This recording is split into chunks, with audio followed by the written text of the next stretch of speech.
Hello, my friends, and welcome to Kurt Berglund's Baseball World. Today, I am very pleased to be bringing you a brand new product on the baseball cards and dice simulation market. The game is called 80s Baseball. It is produced by a gentleman named Tom Hetrick, and I have a copy that I am going to show you how to play. I'm going to give you the rundown, and then we will go over how the pricing information and the ordering information, how you can pick up this sim for yourself. But first, I'm going to show you how the game works and talk a little bit about what makes it different from some of the other sims that are out there right now on the cards and dice market. The first thing that you're going to need to do in the game is called 80s Baseball, and that is in the title for this video as well. Also, in the description for this video is a link to channel membership. With channel membership, you get access to members-only videos that I create. You get a discount on the secondary store, $10 off per set, $2 off per team that I sell. We do a secondary store about once a month, and we have one coming up in about a week from today. I think exactly a week from today, as a matter of fact. And you also get a free gift from me every month. So that link is in the description for this video. I'm also going to put information about 80s Baseball in the description for this video, including the contact information for the creator, Tom.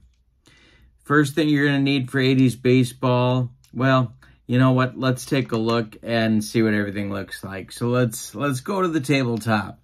First thing you're going to need for 80s Baseball, and you can purchase these from Tom if you want, or you can go to your local game store and pick them up.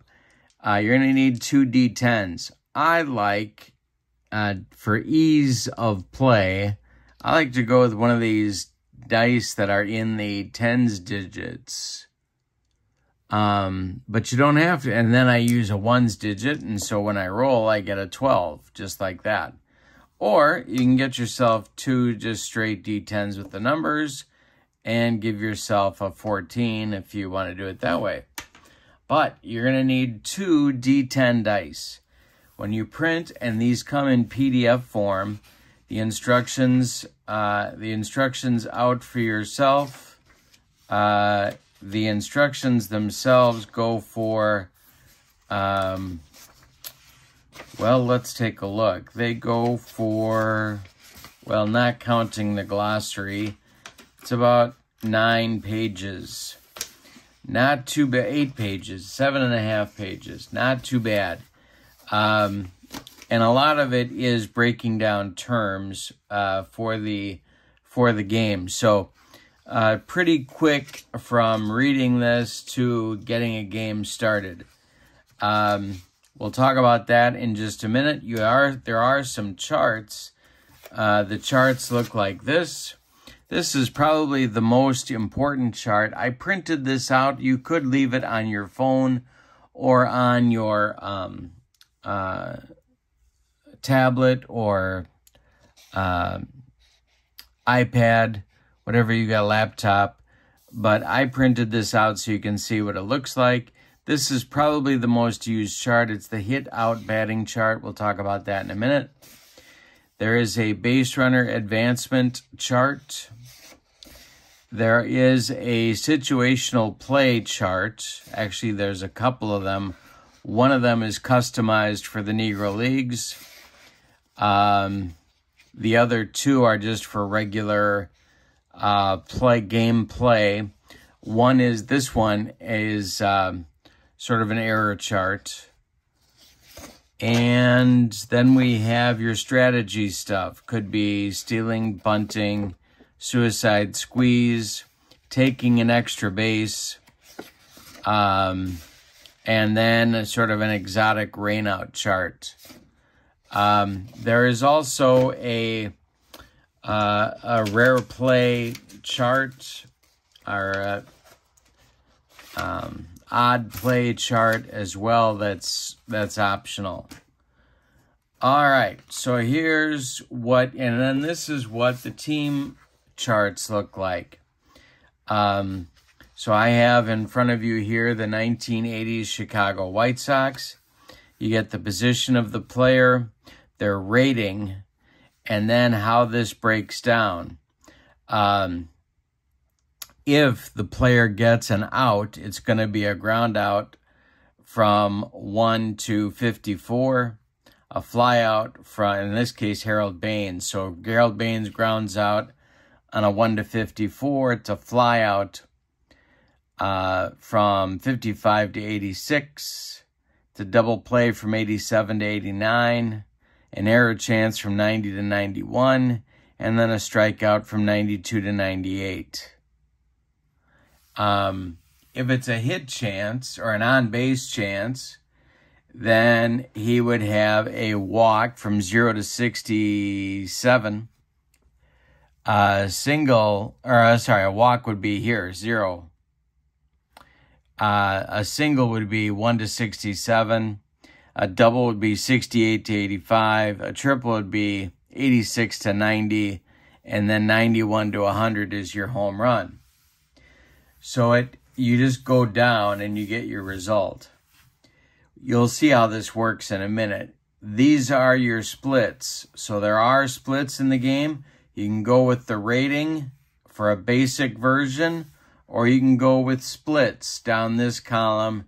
Versus a left-handed pitcher, he's got an RT of a 1, a rating of a 1. Against righties, he's got a rating of 11, and you'll see how that works in just a minute. Then the pitchers also have their chart. Which way do they throw? Their starting rating, are they a starter or a reliever? S for starters, R for relievers. RT is their pitching rating, it's a number. ST is their stamina number. And then the strikeouts come customized for each pitcher. You can see for Ross Baumgarten, a strikeout would happen on a roll from 88 to 93, and the walks go from 94 to 100. The other team that I have here, I've got the other ones across the room, but the other team I printed is the Chicago Cubs. So, same type of deal, except I wanted to show you a National League team so that you can see that pitchers as batters get ratings as well, most commonly a 1. But everything else is the same. So for Larry Bittner, he's got a rating of an 8. He grounds out 1 to 53. He flies out 54 to 84. Double play 85 to 86. Error check 87 to 88. Strikeouts 89 to 95. And so on. All right. So what do you do? Well, I set up a score sheet, and there is a particular score sheet that is used with 80s baseball. And so what I did was I wrote in the Cubs lineup, and you can see that I wrote the number for the position. So Lenny Randall's at third. His rating is an 11. I just used his straight rating. I didn't customize it. I didn't go with splits for this, but you could go with splits for this. You just have to write a little smaller to fit the numbers in. Ivan DeJesus plays shortstop. His rating is a 9. He's a -3. Where does that come from? I'll show you in just a minute. Bill Buckner is at first base. His rating is a 16. He's a +2. And what this plus or minus does is it breaks down the batter-pitcher sort of interaction for the matchup. How do we get that? Well, I used Britt Burns as the pitcher. So he's from the White Sox in 1980. And what I did to get his number is I came down here. Britt Burns, his rating is a 3. He's a starting pitcher. His rating is a 13. His stamina is 9. But his rating is a 13. That's what we need to look at. So, very easy. His rating is a 13. I wrote that on my score sheet. We come up here to Lenny Randle. 13 minus 11 gives minus 2.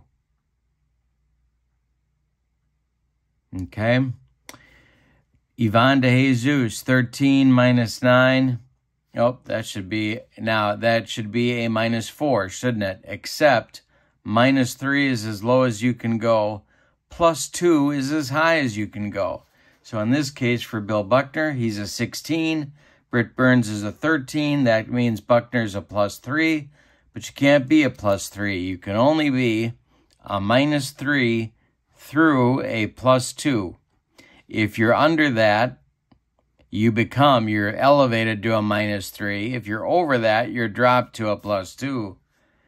Mike Vail is a 13, for example. 13 minus 13 is 0, so he stays right where he is. Jerry Martin is a 6. That's 7 less than 13. But you can't be 7 down. You can only be minus 3, as I showed you here.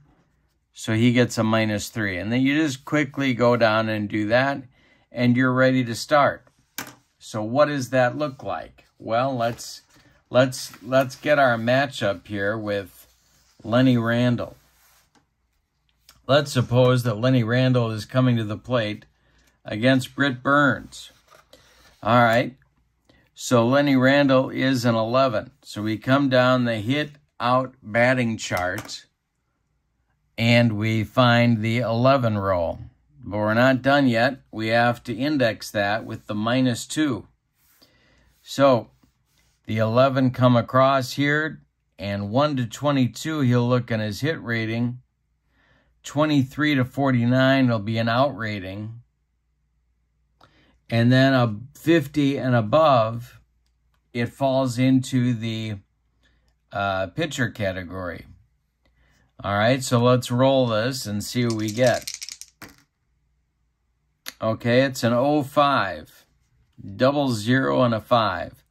So Lenny Randle's an 11. We come across here to the minus 2, which is where his matchup with Burns puts him. And 1 to 22 is a hit. We rolled a 05. That's going to be a hit. Now, what kind of hit? Well, that's the question on America's mind. So we're going to look here. This over here is Lenny Randle's hit range. Okay, so we roll, and we get an 02. So it's going to be a single for Lenny Randle because the number 02 falls between 1 and 78. And there's your hit. Does that make sense? Let's try another one. Ivan de Jesus is a 9, but his matchup with Burns has him at a minus 3. So we're going to look at this column. We were looking here for Lenny Randle. We're looking here for De Jesus at minus 3. He's a 9, so 1 to 21 means that it's going to be a hit. Now we rolled a 77. So it's going to be an out. First thing we have to do is to look and see if that's in Britt Burns' strikeout range. No, it's not. Britt Burns' strikeout range is 89 to 95. We rolled a 77. So it's not an out, or it's not a strikeout. It's also not a walk, because a walk falls between 96 and 100. So we look for an out distribution. And here, now you can just have it be an out. You can re-roll for where the out goes. It's another 77. So if it's a ground out, then the 77 would be a ground out to shortstop, or it's a fly out to right field. Okay, So it's that easy. Now your sequence is done. So you roll once to determine, are you looking in the hit? Is this going to be a hit or an on-base chance? Is a base hit chance or an out chance? Then you roll a second time to determine what kind of out it is or what kind of a hit it is. Now we rolled a 77, so for De Jesus, this is the out range. So to De Jesus, we rolled a 77. It's a fly out. So now you can just put FO on your scorecard if you want, or you can come back here to the hit and the out distribution chart, roll a third time, you get a 73 and it's a fly out to right. All right, so we did one at bat where Randall looked at his hit chart and he got a single. Then we did a second at bat and Ivan de Jesus rolled on his out chart and he got a fly out to right field. So we'll do one more. We'll do Bill Buckner coming to the plate. He's at the other end of the chart. He's at a +2, which is as good as you can be. Buckner's row is a 16. So Buckner's going to be good, and my eyes are awful. So I got to use this. Buckner's going to get a hit on a 1-29 and out on a 30-49. So it's a 56. All right. Now, that's 56 is in the error column.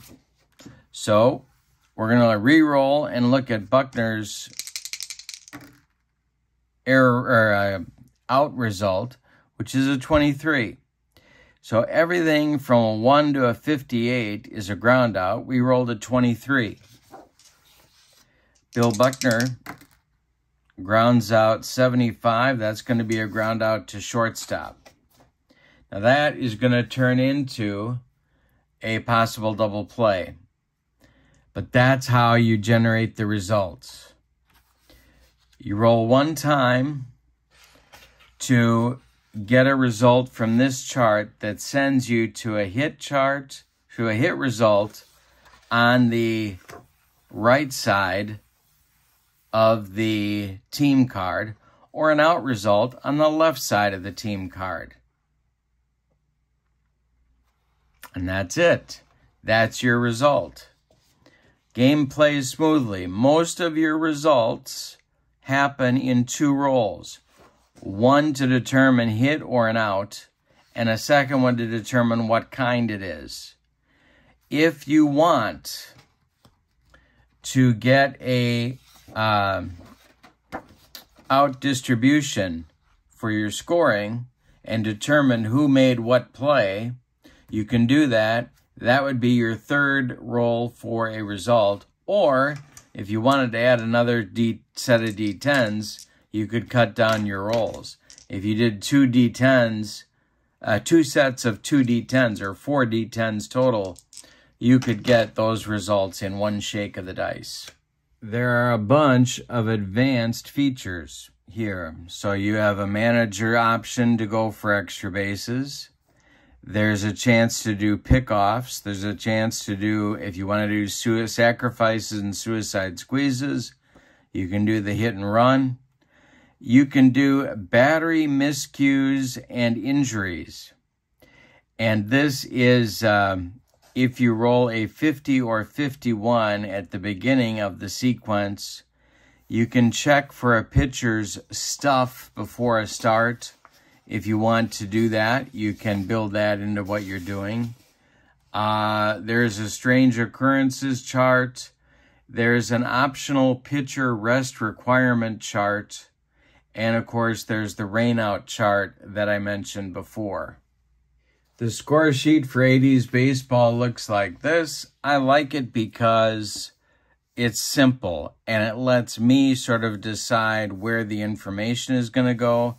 There is room for extra innings if you need them. You got the 10th inning here, but you can easily make 11, 12, 13, and 14.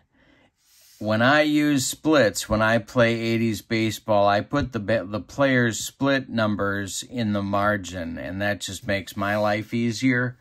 There's plenty of room for relief pitchers, which I like because I'm always going to the bullpen. And there's room here to write what you need. It's a score sheet type of game. Your information is on the score sheet. You're using the charts. I will say that. You're looking at the charts that you need, and part of that is the team chart. But if you write the information that you need on here, you're doing your rolls, that initial roll, looking at the other chart, you pull this one out to see where the out is or where the hit goes. But you're really focused, I find myself being focused on the score sheet. All right, let's look at the order sheet. What do you do? Well, here are the seasons that are available. These are all in PDF form. The teams created, the number of teams that you get in the set is in the parenthetical. There's 1908, 1917, 27, 34, 48, 51, 57, 65, 80, 81, 82, 83, 84, 85, 86, 87, 88, and 89. Couple of different things here. There's a 1937 Negro League set. And there's a World Series pack that includes 5 sets of World Series teams. There is a website here, and I'm going to put that in the description for the video. There's also a mailing address. So when you order a season, you get the game engine, the instructions, the charts, everything that you need, the score sheet, the dice if you need them, and it's one season of charts. And that's it. So your correspondence goes here. Your phone number that you can call if you have questions is right there, and the website is right there.